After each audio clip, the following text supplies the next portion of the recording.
Warning, this podcast episode contains mature themes and content that may be unsettling and triggering for some audiences. Listener discretion is advised.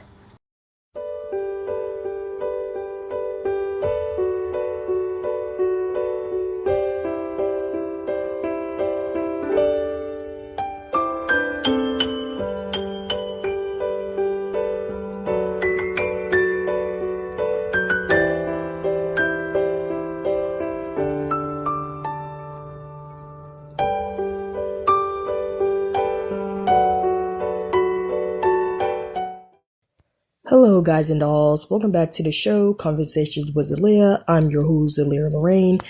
It's been a while since I've been back on the show due to personal issues, but unless we're back with another episode. Today is Monday, March 24th, 2025. In today's episode, we're going to discuss hot takes with regards to childhood movies I watched as a kid. You may like these hot takes. You may hate these hot takes. After all, these are my hot takes. So if you have any childhood movie hot takes of your own, be sure to leave them in the comment section. Otherwise, enjoy this episode. Now, my first childhood movie hot take would be Michael carried Thewiz.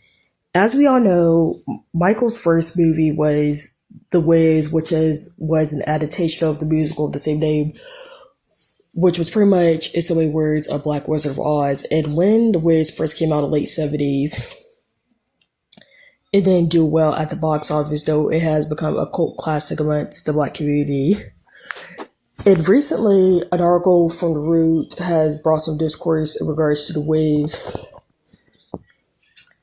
saying that it was that great of a movie.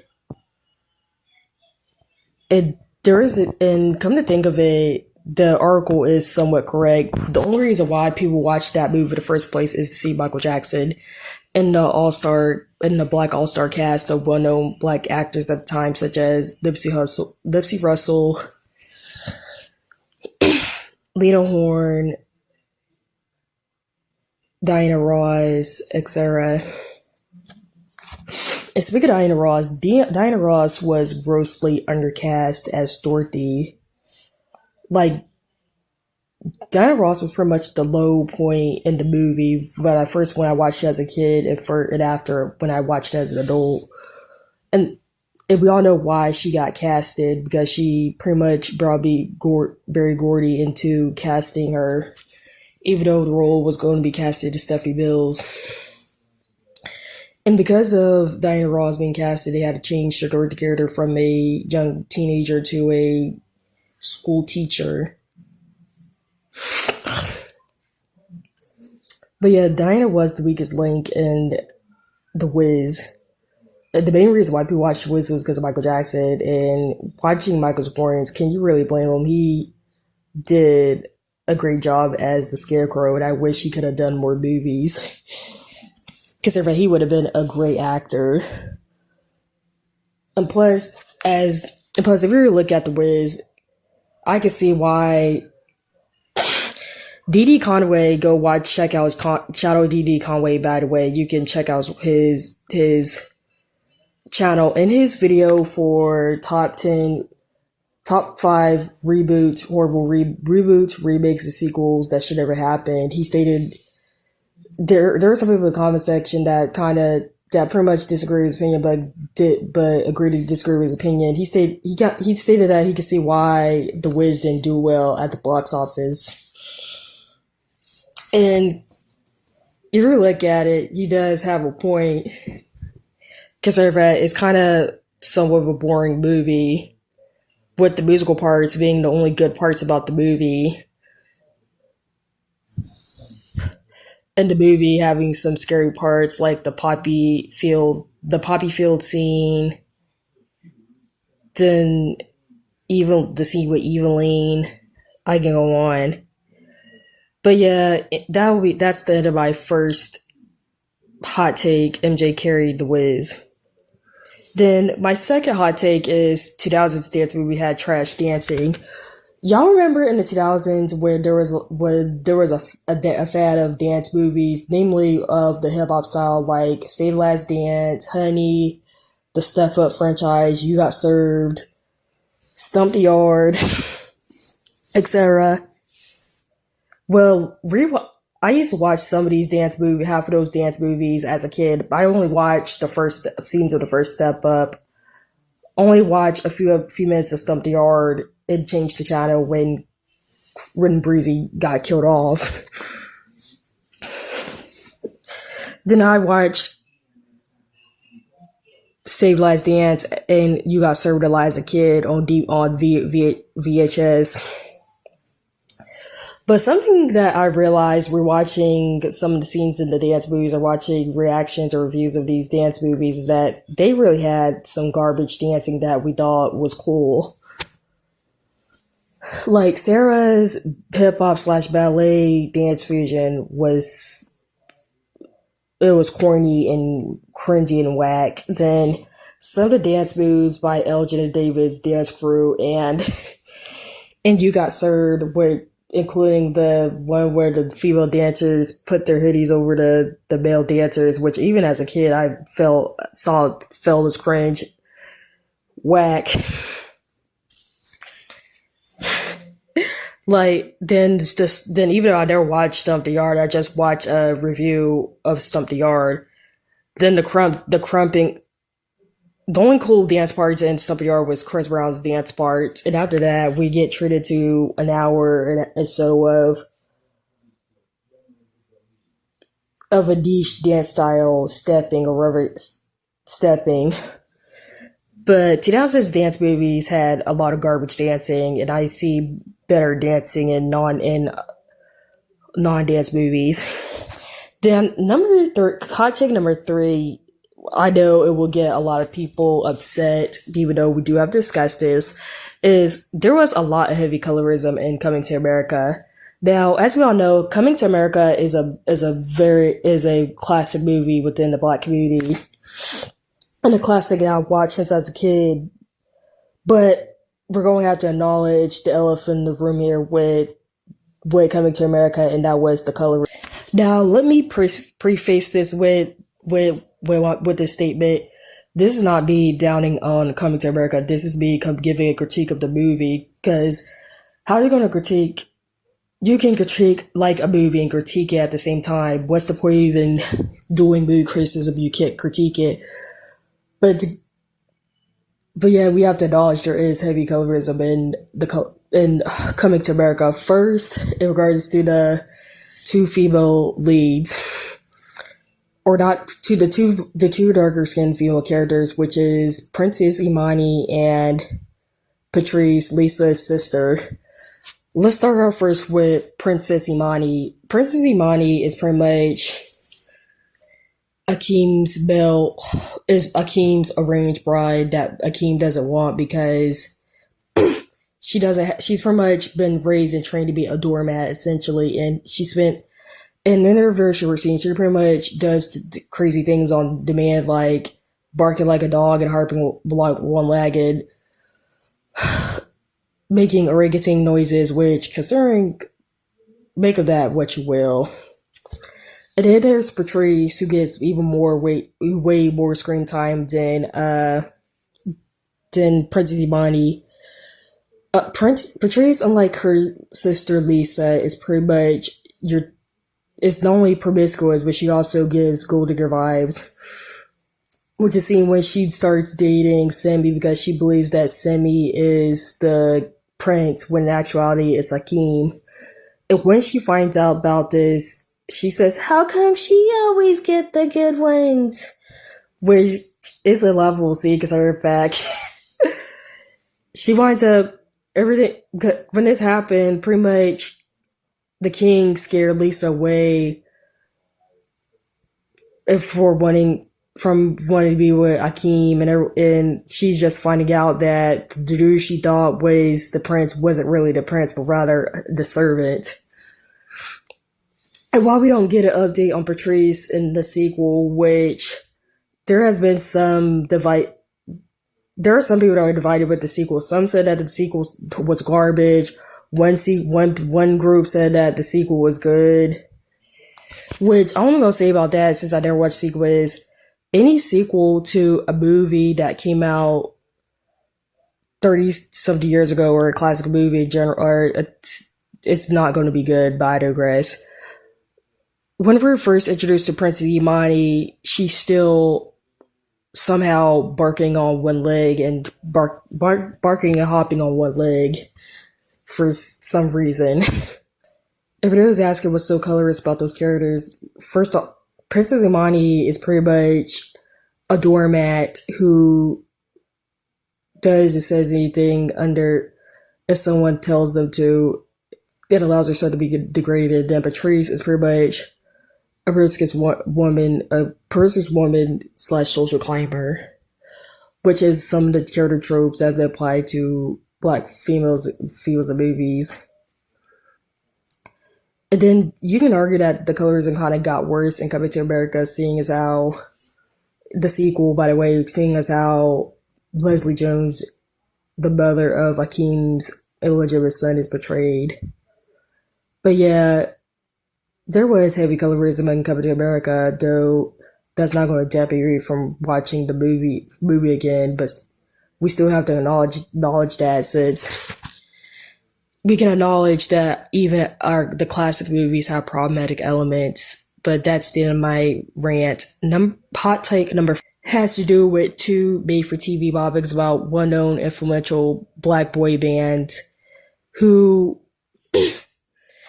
that were made 20 almost 20 years apart, which is the New Edition story over the Temptations. Now, I know this will be an extreme hot take, but I prefer the New Edition biopic over the Temptations biopic, and these are the reasons why. For starters, the New Edition biopic had, despite being in the 3 parts, it was able to tell the story of the group with every single group member. We know the good, the bad, the ugly parts of their lives. And get to learn a lot more about the group and get to learn new facts about the group, like how Johnny was hired to replace Ralph, not Bobby, and how Ricky Bell had a secret drug addiction that a lot of people didn't know about. With the Temptations biopic only had the involvement of Otis, which it shows in its bias, since Otis is the lead character, and we barely get any individual info from the other members aside from Paul having a family and having an alcoholic problem, which was exaggerated. Like, the movie didn't even mention that he has sickle cell anemia, which was affecting his performance on tour. Then Blue doesn't get any characterization aside from being Otis's left-hand man and being close to his mother Rose. Then Eddie is pretty much portrayed as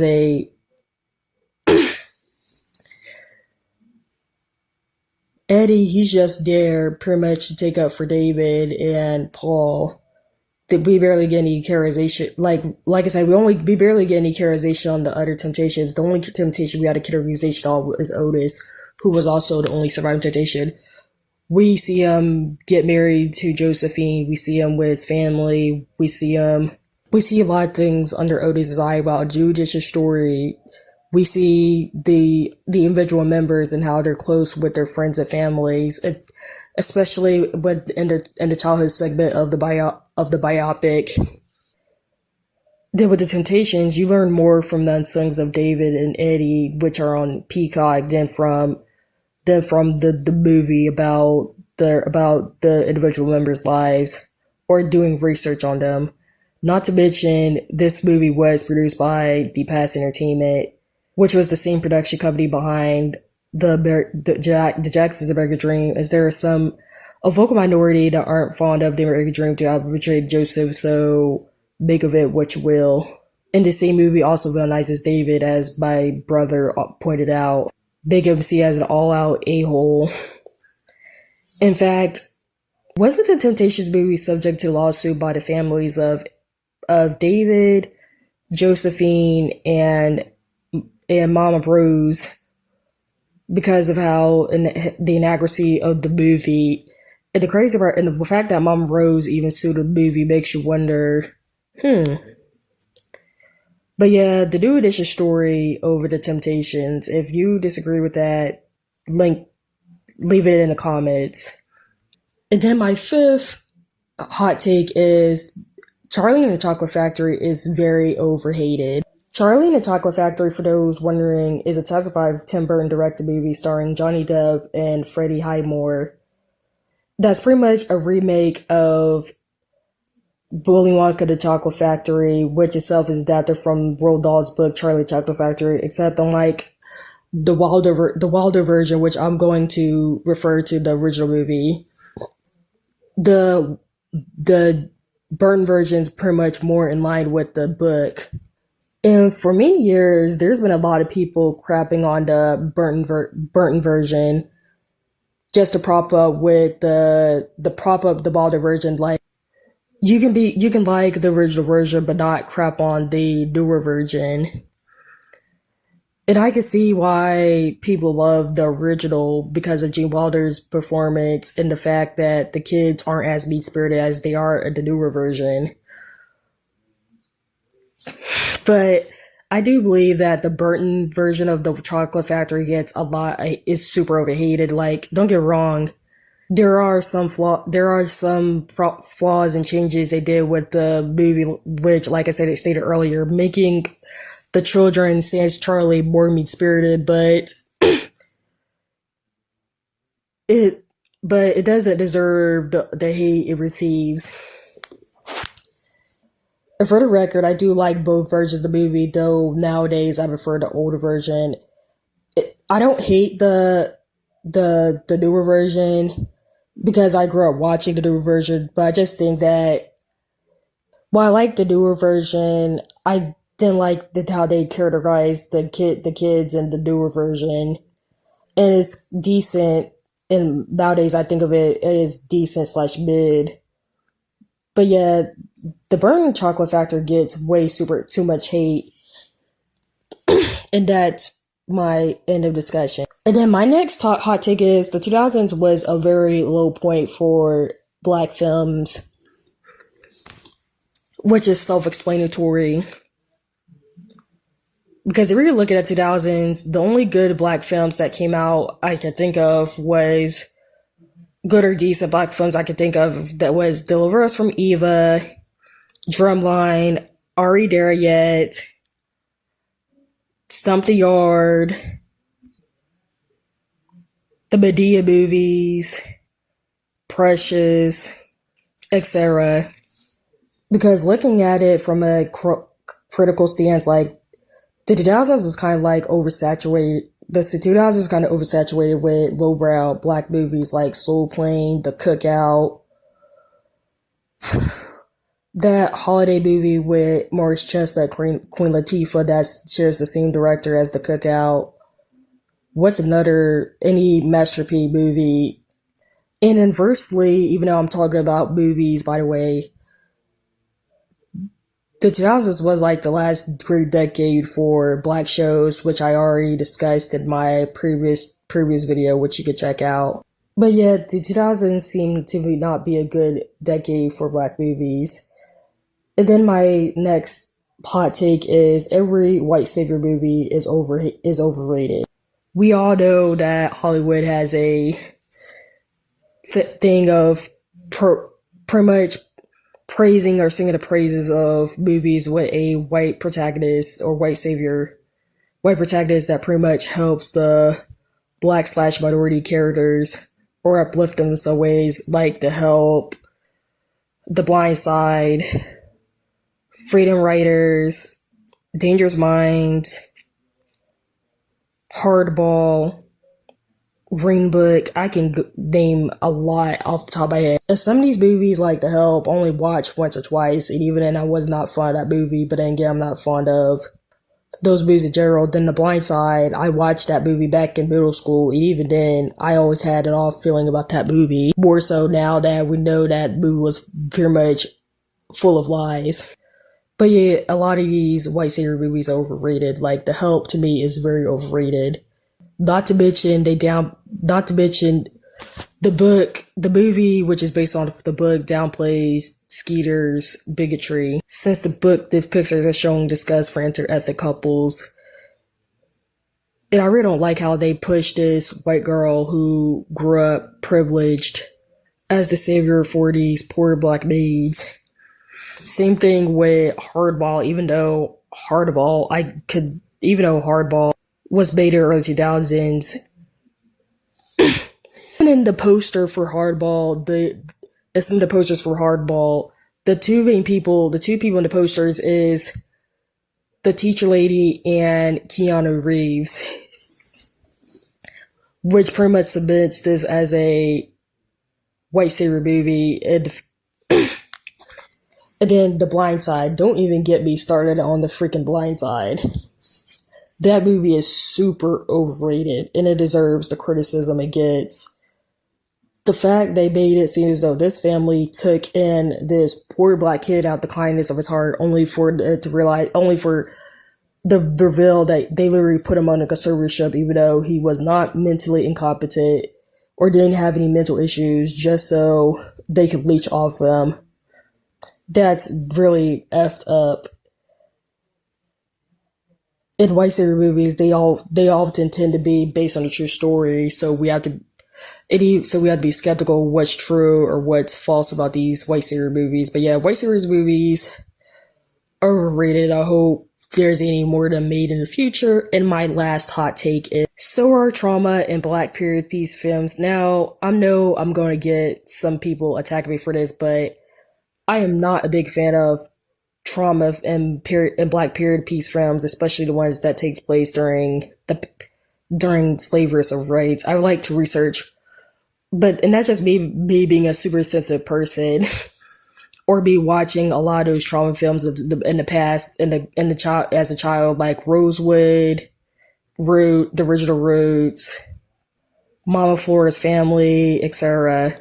And I'm not knocking on these films, because we need to learn our history from these. We need to learn our history. It's important for us to learn our history, but at the same time, I don't want to watch an hour and a half movie seeing people get traumatized and stuff. That's like, I'm a super sensitive person. I'd rather look it up online than watch a movie about it, though I can give the movie props for giving it awareness. And plus, we all know that these biopics, these historical pieces have a tendency to lie or exaggerate things. And then there's the non-biopic trauma films like Precious, For Color Girls, any dramatic TP movie. Why 10-year-old me thought it was a good idea to watch For Color Girls Split the Times of December Beyond Me, considering how dark this movie is. Like, I didn't realize just how dark that movie was until I was an adult. And that literally every female character for Girls, they all have messed up lives. Jo has a husband that's on the down low. Kelly can't have children due to an untreated STD. Nyla pretty much undergoes a back alley abortion to get rid of her child. Then Tangi, her mother, and Nyla, they all have some super generational trauma issues. And then Yasba, she gets assaulted by a dude she was going out with. Like, it's like trauma on top of trauma, and the trauma that puts the cherry on top is Ricky from Barbershop dropping his kids off to their dads off the 5th story window. Like, they make, like, trauma movies tend to be made a lot within the black community. The same thing with historical films. Like, I know everyone's going to disagree with me with that, but I think some of these trauma movies are kind of overrated, like Precious, which itself is super dark, and so is the book based on it. You may disagree with me wherever you want, but that's my hot take. And those are my childhood movies hot takes. I hope you enjoyed this video. You can also check out this episode on Spotify, iHeartRadio, Amazon Music, or wherever you listen to episodes. Now, my next episode will be pop culture hot takes. And then after that, I'm doing an episode on reviewing the Warriors concept album. And a few weeks ago, I held a poll asking which movie you want me to which movie you want to be reviewed next, and the people have spoken and chose My Baby's Daddy. So that will be the next review after the Warriors concept album. It was nice talking to you guys again. It was nice talking to you guys again. If you want to support this channel, follow me on YouTube and leave like videos and watch my other videos and subscribe. I'll see you guys next time. Goodbye.